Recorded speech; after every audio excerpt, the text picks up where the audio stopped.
To be a woman in Afghanistan today is to be a woman without key fundamental rights. You're banned from high school and university. You're banned from speaking in public and speaking to other women. You cannot travel alone, drive a car, or use a smartphone.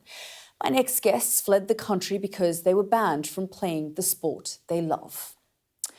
They are members of the Afghan women's cricket team who currently reside in Australia, despite multiple calls for cricket's governing body to create a refugee team to allow them to play on.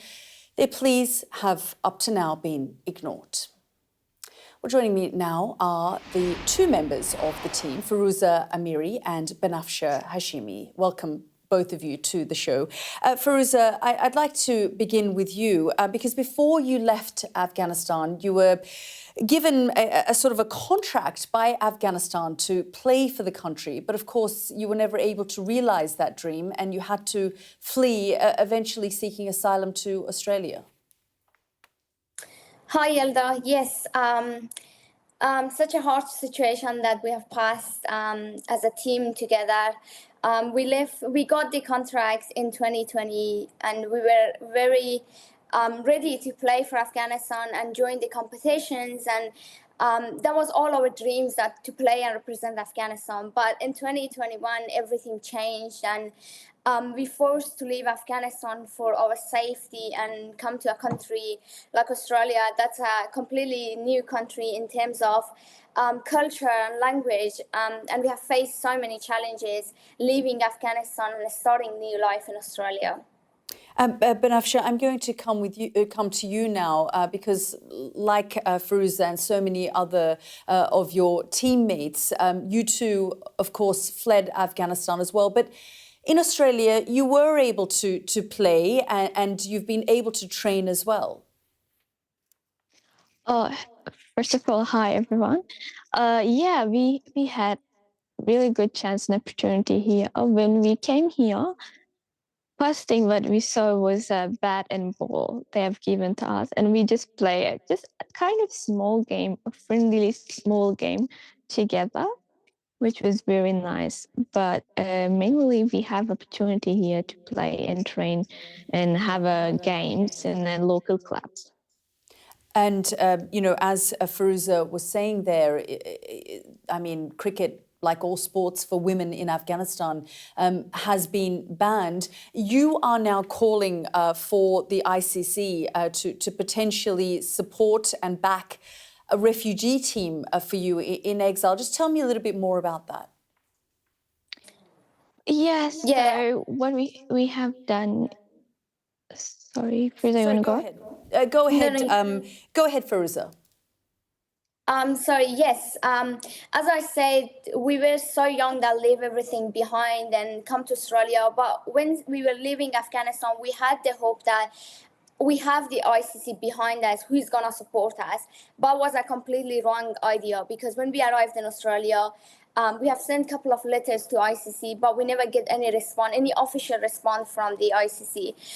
So despite that, all challenges that we have faced, despite all the political things that are going on in Afghanistan, we are continuing to play cricket in here as a team.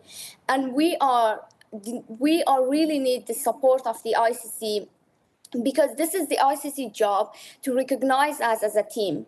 We left Afghanistan with no choice. That was because of our safety. If ICC can guarantee that we're going to be safe, I'm sure that for playing for Afghanistan, we all going to go back to Afghanistan. But we left Afghanistan, came here, we didn't receive any support from the ICC. Which is what I was going to ask Benafsa. Have you received any response? I mean, Firooza just confirmed that you haven't. Given that you haven't, have you been left feeling disappointed by this situation? Of course. As a team leader, like as a national council, what they have to do is just give rights equal to everyone. Like support everyone equally, not just because we are from Afghanistan, we are women, we have to be disappointed and ignored by them. So they should a bit wake up and see what's going on here and give us a bit of chance at least to see how we go. And Firooza, it's been quite controversial, the idea that the men's team has played on the international stage. And of course, they played with England just about a week and a half ago or so. What are your feelings around that? Because there were calls to perhaps boycott the game or draw attention to the situation of women and girls in Afghanistan, especially because the men's team have been accused of not coming out and speaking up when it's come to the issue of women and girls being banned from playing sports in Afghanistan. Yeah, I mean, it's really hard to answer this question because you see them, we are in the same position, but they are playing in championship trophy and you are not. I mean, for many of us, like all the team, we believe that boycotting men's team won't impact on our team. Because the situation that men's team are going through, we really don't know that why they are silent. That might be for their safety. But as I say, at the end of the day, everything comes to the ICC to recognize us as a refugee team or as a team that we can continue playing cricket. Because we really disappoint with the ACB. They are not doing anything for women's. In fact, the Taliban are on the regime and they can't do anything. But we're really looking for the support of the ICC to change this situation. And Benafsa, what message do you have to the ICC? Of course, one thing, we really don't want anything from them except our rights. We want just the rights we need and everyone deserve. So we just want that, please, at least accept our refugee teams and give us support to develop our team. It's not just because of 19 players in here. It's a dream for all of girls around the world. It's not just me or Firooza or my other teammates.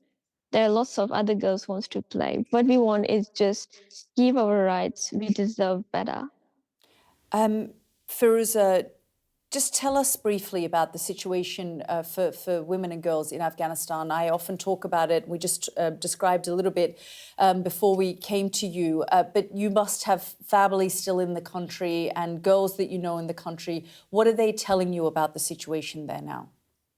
Yeah, I mean, every time I'm hearing from my families that they're talking about themselves, I really start crying. In fact, look where we are living in a country, in a world where everyone is equal. But in Afghanistan, we can see that injustice and inequality is still going on. I'm talking to my family members who always dream to go to university to be a teacher, and every time my aunt I talk to her, she always cry over the phone that whole my life I dreamed to be a teacher. Once she got the contract, Taliban took over, and now she's at home. So many other girls are same situation in Afghanistan, which is really heartbreaking to see that these things. Afghanistan went back to 25 years ago. Yes, as you say, it really is a reversal for these women and girls in Afghanistan. Nahida and Firooza, thank you both for joining us here on the programme.